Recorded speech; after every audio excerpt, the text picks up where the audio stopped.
नमस्कार, मी कीर्ती गायकवाड। स्वागत आहे आपलं आय न्यूज 28 मध्ये। चला तर मग जाणून घेऊयात महाराष्ट्रातल्या ताज्या घडामोडी। छत्रापूर येथे एका ट्रकने गाई गुरे उडविले आणि 10 ते 15 गायीचा मृत्यू। सावनेर तालुक्यातील छत्रापूर हायवे रोडवर आज दिनांक जून 27 रोजी सकाळी 10 वाजता एका ट्रकने अंदाजे 10 ते 15 गायी गुरांना उडविले। तसेच समोर आलेली ट्रक हा आपले वाहन घेऊन नागपूरच्या दिशेने पडून गेला। पाटणसावंगी टोलवर या ट्रकला पोलिसांनी अटक केली। स्थानिक नागरिकांनी चक्का जाम केले। जखमी गुरांना गाडीमध्ये टाकून घरी पोहोचून दिले आणि मेलेल्या गुरांना गड्डा करून दाबण्यात आले।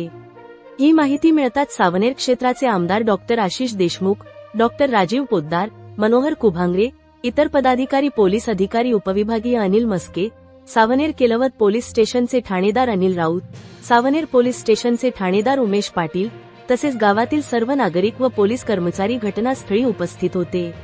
घटनेमध्ये 10-12 जनावरांना मार लागला आहे। कुणाचा पाय तुटला, कुणाची पाठ तुटली तर कुणाचं काही, अशा जनावरांना नांदागोमुख येथील वेटरनरी डॉक्टरांची टीम तपास करायला रोज गावाला जाणार आहे। घटनेची माहिती मिळताच सावनेर येथील काही भूषण कुबडे, चेतन हॅलोंडे आणि मित्र परिवार असे गौसेवक आणि सेवेकरी तिथे पोहोचून पोलीस प्रशासनाला आणि गावकऱ्यांना मदत दिली। नागपूर ग्रामीण रिपोर्टर इशिका धार्मिकची रिपोर्ट। फार मोठं नुकसान शेतकऱ्यांचं झालंय। जवळपास 20 ते 25 गाई आणि काही बैल हे ट्रकच्या धडकेमुळे, ॲक्सिडेंटमुळे मृत्युमुखी पडले। पुष्कळसे जनावर हे मृत अवस्थेमध्ये आहे। त्यांना शिफ्ट करण्याचं काम जरी चालू आहे तरी शेतकऱ्यांचं झालेलं नुकसानाच्या संदर्भामध्ये नुकसान भरपाई ही आपण पोलीस विभागाच्या माध्यमातून, इन्शुरन्सच्या माध्यमातून नक्कीच सगळ्यांना मिळवून देऊ।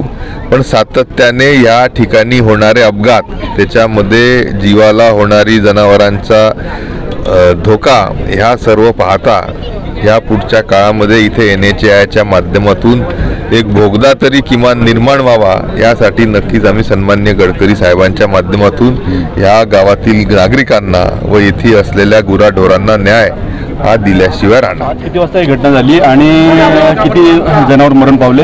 ही घटना मला वाटते 11च्या सुमारास घडली आहे। या नॅशनल हायवेवर NH 47 आणि छत्रापूर गावाजवळ ही घटना घडली आणि या स्पॉटवर नेहमी म्हणजे कमीत कमी 8-10 वेळा या ठिकाणी ॲक्सिडेंट झालेले आहे।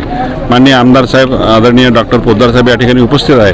त्यांनी नॅशनल हायवेवाल्यांसोबत चर्चा केली आणि लवकरच या गावाची जी समस्या आहे, कारण की या गावाची शेती या बाजूला असल्या कारणामुळे त्यांना जनावर आणि स्वतःची या ठिकाणी जाण्याची व्यवस्था अजूनपर्यंत इतक्या वर्षामध्ये झाली नाही आणि नक्कीच येणाऱ्या काळामध्ये माननीय आशिषबाबू देशमुख यांच्या माध्यमातून गडकरी साहेबांसोबत ते बैठक घेतील आणि नॅशनल हायवेसोबत बैठक घेऊन लवकरच या ठिकाणून अंडरपास किंवा उडानपूल हे नक्कीच करतील असा मला ठाम विश्वास आहे। आणि ते यांचं जे शेतकऱ्याचे एवढं नुकसान झालं आहे ते नुकसान भरपाई त्या ठिकाणी नक्कीच मिळेल, कारण की जो ट्रकचा जो इन्शुरन्स राहते त्याच्यामधून ती कपात होते आणि FIR दर्ज झाल्याबरोबर माननीय DSP मस्के साहेबांनी सांगितलं आहे की नक्कीच आपण त्या ठिकाणी शेतकऱ्यांचं जे नुकसान झालं आहे, ज्यांचे जनावर मृत पावले आणि ज्यांचे जनावर जखमी झाले, त्यांना सुद्धा ते नुकसान भरपाई त्या माध्यमातून मिळणार।